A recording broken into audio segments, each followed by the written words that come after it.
Hi అండి, నమస్తే. Welcome to money Shreemani channel. ఇవాళ బొరుగుల మిక్చర్ ఎలా చేస్తున్నామో చూద్దాం. ముందుగా ఒక పెద్దది వెడల్పుగా ఉండే ఒక కడాయి తీసుకున్నానండి. ఇందులోకి మనం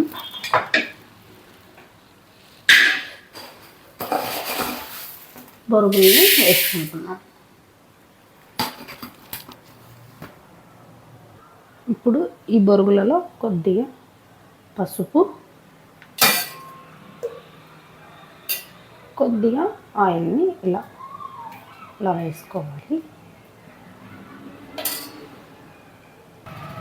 ఇలాగా పసుపు ఆయిల్ వేసుకున్న తర్వాత చేత్తో వీటిని ఇలా మంచిగా కలిపేసుకోవాలి.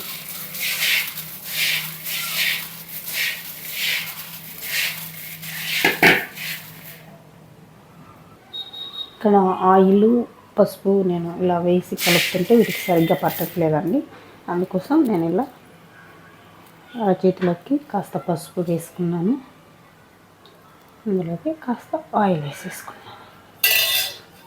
ఇలా వేసి ఇప్పుడు ఈ బొరుగులకి ఇలా పట్టించాలి.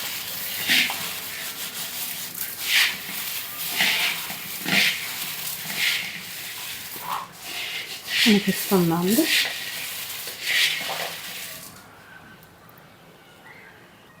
సో మనం అరచేతిలోకి కాస్త పసుపు కాస్త ఆయిల్ వేసుకొని ఈ బొరుగులకి ఇలా పట్టించుంటే ఇప్పుడు మంచిగా పట్టుకుందండి.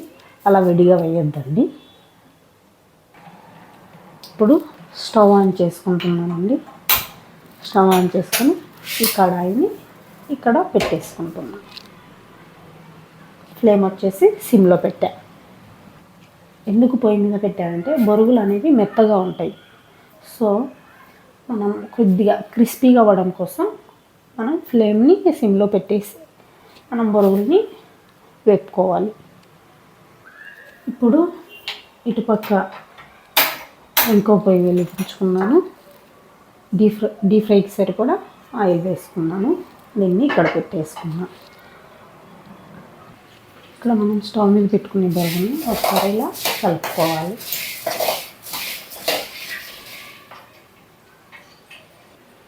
ఇప్పుడు బొరుగులు అనేవి వేడెక్కితే సరిపోతుందండి. సో దీని కింద మనం ఫ్లేమ్ ఆఫ్ చేసేస్తున్నాం.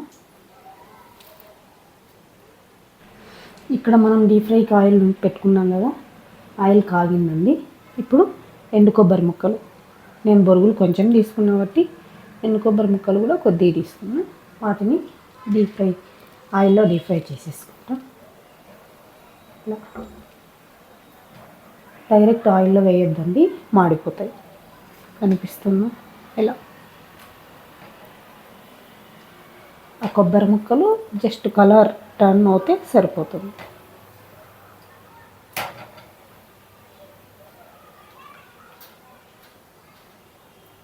చూసారా? అలా ఈ కొబ్బరి ముక్కల్ని ఈ బొరుగులలో వేసేస్తున్నా. అలాగే ఒక గుప్పెడు పల్లీలను కూడా ఈ విధంగానే వేపుకుంటున్నాను.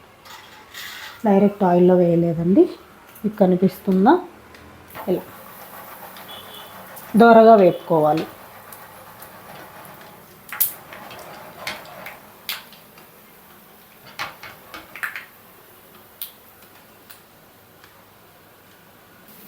చూసారా?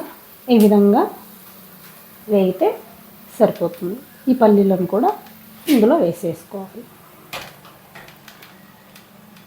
ఇప్పుడు ఒక గుప్పెడు సగ్గుబియ్యం ఇందులో వేసేస్తున్నాం. చూసారా? సగ్గుబియ్యం ఇలా పాప్కార్న్ లాగా ఇలా వేగిపోతాయి.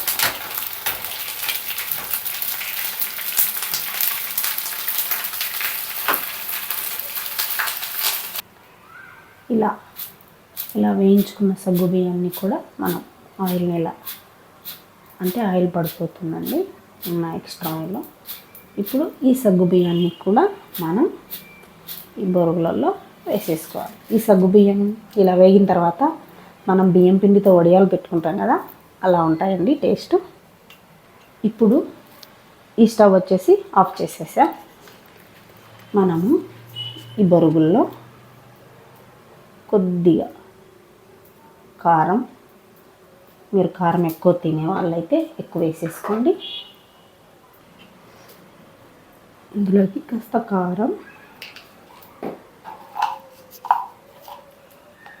కాస్త సాల్ట్ యాడ్ చేసుకోవాలి. యాడ్ చేసుకున్న తర్వాత ఇలా మంచిగా కలిపేసుకోవాలి. ఇవన్నీ వేడిగా ఉన్నప్పుడే కలిపేసుకోవాలి. సాల్ట్ వేసుకునేటప్పుడు కొద్దిగా చూసి వేసుకోండి, ఎందుకంటే బొరుగుల్లో ఆల్రెడీ సాల్ట్ ఉంటుంది. బొరుగుల్లో కూడా 2 రకాలు ఉన్నాయండి. గాలి బొరుగులు అనేది, ఇంకొకటి నంద్యాల బొరుగులు, అంటే కొద్దిగా వెయిట్ ఉంటాయి అన్నమాట. సో వీటిల్లో నేను తీసుకుంది ఇక్కడ నంద్యాల బొరుగులు తీసుకున్నాను. సో సాల్ట్ ఉంటుంది, సో చూసి వేసుకోవాలి. ఇలా కలిపేసుకోండి. చూడండి చాలా క్రిస్పీగా, చూసారా? ఇలా ఈవినింగ్ స్నాక్స్గా చేసి పెట్టండి. ఇట్లా కూడా చాలా ఇష్టపడి తింటారు. టేస్ట్ చూద్దాం. సాల్ట్, కారం పొడి అంత పర్ఫెక్ట్గా సరిపోయిందండి. ఒకసారి ట్రై చేయండి. ఒకసారి మీ పిల్లలు కూడా చేసి పెట్టండి. మళ్ళీ అడిగి మరి మీతో చేయించుకొని తింటారు. ఈ వీడియో మీకు నచ్చినట్లయితే లైక్ చేయండి, షేర్ చేయండి, ప్లీజ్ సబ్స్క్రైబ్ చేయండి. అలాగే బొరుగులతో ఈ విధంగా చేసి పెట్టి మనం స్టోరేజ్ వచ్చేసి ఒక 15 days 20 days వరకు కూడా చాలా బాగుంటాయండి. ఒకసారి చేసి పెట్టుకుంటే మనం ఈవినింగ్ స్నాక్స్గా ఇవ్వచ్చు. పిల్లలు కూడా ఎంజాయ్ చేస్తూ తింటారు.